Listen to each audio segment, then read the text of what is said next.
Pemerintah Provinsi DKI Jakarta akan menambah lokasi pembatasan kendaraan berupa aturan ganjil genap menjadi 25 titik. Saat ini wilayah yang diberlakukan ganjil genap sebanyak 13 titik.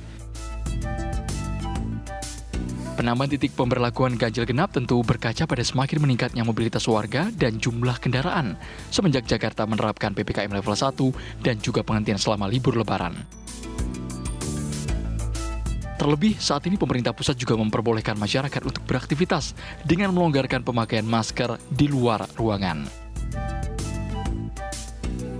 Dari data Dinas Perhubungan Provinsi DKI Jakarta, terdapat peningkatan sebesar 6,2% di seluruh ruas jalan ibu kota, termasuk di 13 titik yang sebelumnya sudah menerapkan ganjil genap di hari kerja pada pukul 6 sampai 10 waktu Indonesia Barat dan sore hari pada pukul 16 sampai 21 waktu Indonesia Barat. Lalu, akankah perluasan ganjil genap efektif membatasi mobilitas kendaraan pribadi di ibu kota? Bagaimana kesiapan sarana pendukung seperti transportasi umum yang akan menjadi alternatif warga beraktivitas dari dan menuju ibu kota?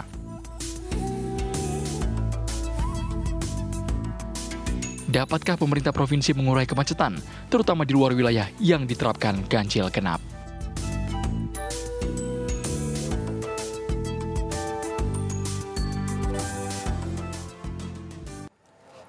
Jadi setiap kebijakan ganjil genap dikeluarkan, pemirsa, ini semua muncul opini-opini dari masyarakat.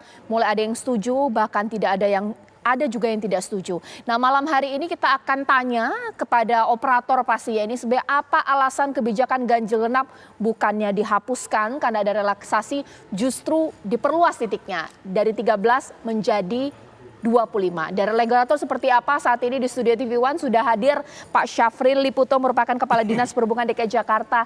Selamat malam Pak Kadis. Assalamualaikum warahmatullahi wabarakatuh. Waalaikumsalam. Dan di sini juga pengamat transportasi kita Bang Azaz Tigor Nenggolan. Selamat malam Bang. Malam Mbak, sehat-sehat ya. Sehat, dan saya juga telah terhubung ini dengan elit DPRD kita dari fraksi PDIP, Bang Gilbert Simajuntak. Selamat malam Bang Gilbert. Selamat malam Mbak Caca. Baik, mungkin sebelum saya ke Bang Gilbert, Pak Gilbert atau juga Bang Azaz Tigor di sini, mungkin saya ke Pak Kadis terlebih dahulu. Pak, ini begitu ditunggu-tunggu nih, apa sih alasannya dari Dinas Perhubungan DKI Jakarta kiranya ganjil genap mau dihapuskan, tapi ternyata justru diperluas titiknya menjadi 25, apa alasannya? Ya baik, sebagaimana kita ketahui bahwa penanganan pandemi COVID-19 oleh pemerintah itu berhasil dan bahkan dinilai yang terbaik.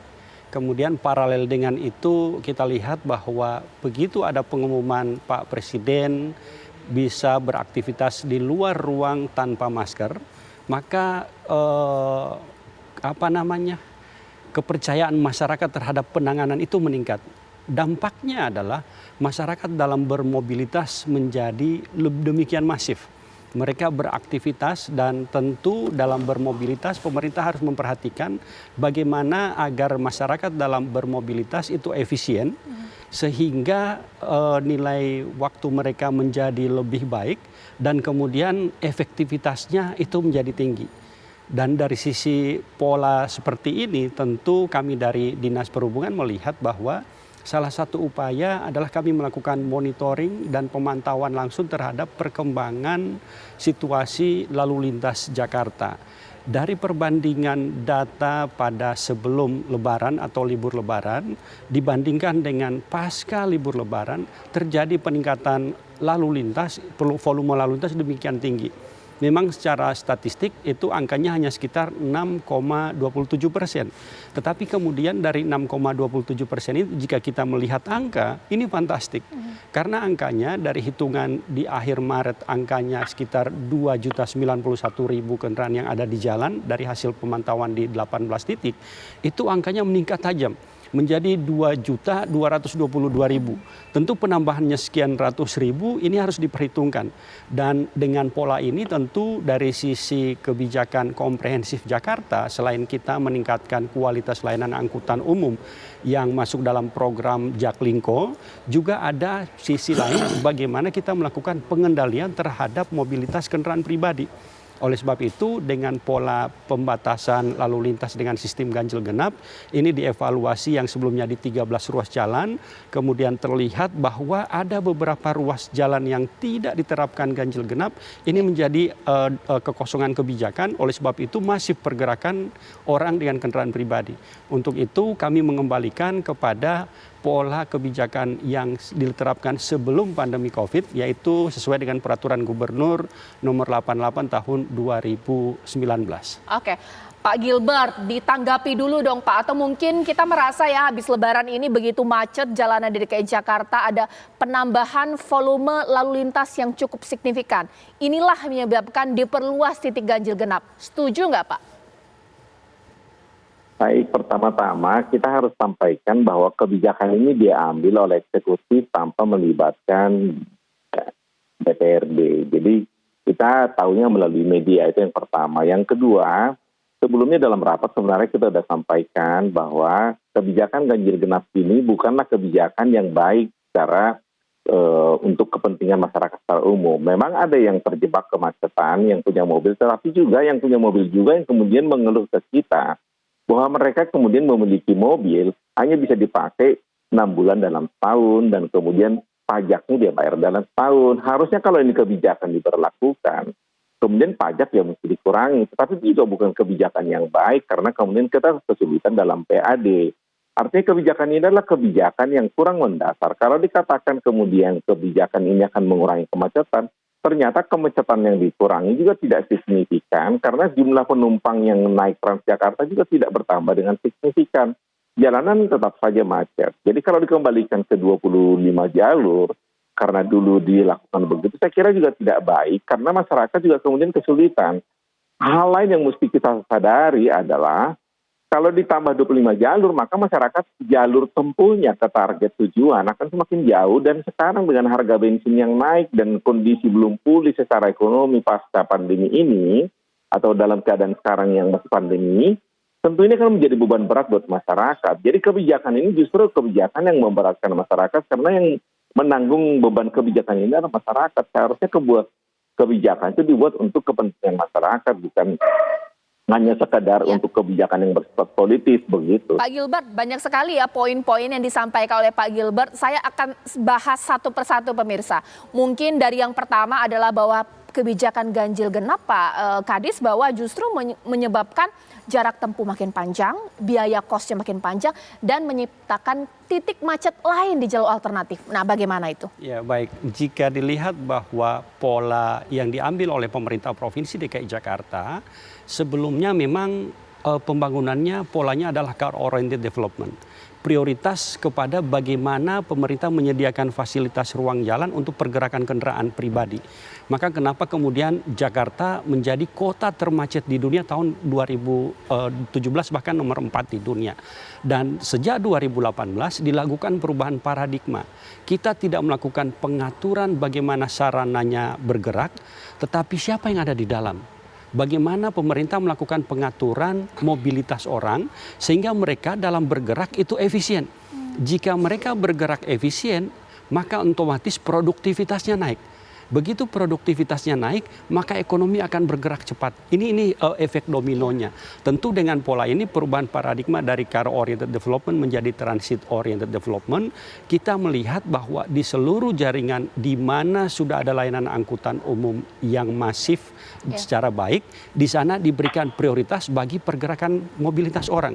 Kendaraan pribadinya itu diberikan pengendalian secara utuh. Dalam konteks Pemprov DKI Jakarta itu adalah dengan pola ganjil genap. Sebenarnya kan sasaran di sini Bang Azaz Tigor bahwa supaya orang mau naik kendaraan umum, intinya seperti itu. Dengan adanya penerapan gage sebelumnya hingga sekarang, sudah baik tidak sih perubahan pola perilaku atau mungkin orang masih malas naik kendaraan umum? Kalau soal peningkatan ya keinginan akhirnya juga naik angkutan umum, Mbak. Kalau mereka istilahnya, kalau Pak Kadis bilang pengendalian, kalau saya memang harus ditekan orang pakai kendaraan pribadi, saya setuju. Harus ditekan, ganjil genap ini harus lebih efektif gitu loh Pak Kadis. Jadi setuju dengan penambahan 25? Ya setuju, karena memang ini untuk membatasi gitu loh. Supaya orang nggak nyaman lagi pakai kendaraan pribadi. Kalau dia mau bawa mobilnya gitu ya, dia harus pindah jalur gitu kan, berputar jauh. Coba bayangin, kemacetan Jakarta itu setahunnya kerugiannya 200 triliun loh Mbak.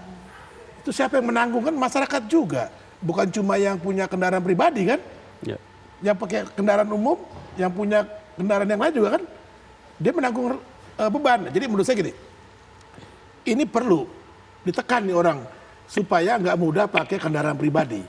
Nah, salah satunya itu kan juga di undang-undang ada, di Pergub juga ada ya pengendalian lalu lintas dengan nomor gitu ya, dengan jumlah penumpang, dengan plat nomor itu diatur ada. Nah, tinggal bagaimana mengkombinasikan kebijakan-kebijakan tadi dalam cara-cara supaya orang di-push pindah ke angkutan umum. Nah, jadi kalau saya sih kurang, jangan cuma ganjil genap Pak Kadis. Parkirnya dimahalin, ya kan? Baik. Itu loh. Terus juga bila perlu parkir itu dihapus, nggak ada parkir di Jakarta kan gitu kan? Supaya orang bawa kendaraan pribadi itu nggak nyaman. Udah ada ganjil genap, susah lagi dia cari parkir. Baik. Gitu loh. Pak Gilbert, tapi sebenarnya menurut Bapak ganjil genap ini efektif tidak sih untuk mendorong masyarakat untuk naik kendaraan umum atau mungkin agak tidak tepat sasaran ini solusinya atau bagaimana? Sikapi ini dengan bijaksana, karena kalau kita melihat jumlah yang dikeluarkan masyarakat, living cost yang dikeluarkan masyarakat dengan kemacetan ini kan bertambah, harusnya kan di bawah 1 digit. Sekarang kalau tidak salah itu sekitar berapa persen ya, 30% kalau nggak salah kemudian keuangan masyarakat jatuh untuk transportasi.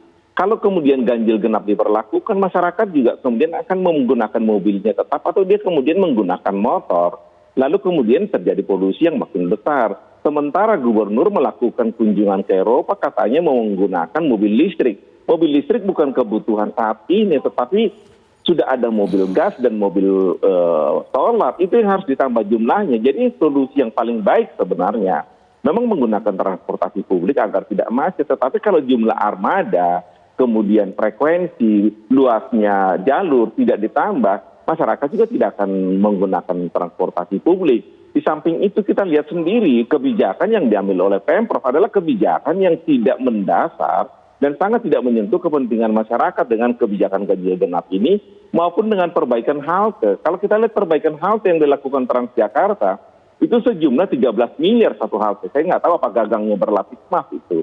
Tetapi kalau kita lihat harusnya itu kan jumlah armada yang ditambah, kecelakaan yang begitu sering dikurangi. Ini malah halte yang diperbaiki. Lalu kemudian bus listrik yang mau ditambah. Kalau kita perhatikan baik-baik, kita juga melihat bahwa kebijakan yang diambil oleh Pemprov ini kebijakan yang tidak mendasar. Bukannya jalur bus yang diperbaiki, malah jalur sepeda yang ditambah. Kemudian jalur sepeda sendiri tidak ada yang menggunakan.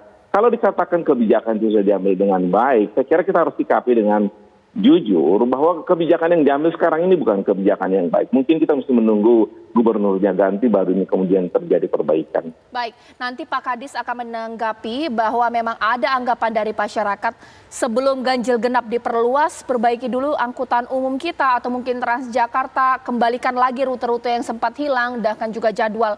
Atau juga pertanyaan ini bagaimana kalau mungkin mau ke rumah sakit rujukan nasional seperti SCM, urgent nih, tapi harus cari jalan alternatif, bikin waktu tempuhnya makin jauh. Padahal urgent ini pemirsa. Sesaat lagi di Apa Kabar Indonesia Malam.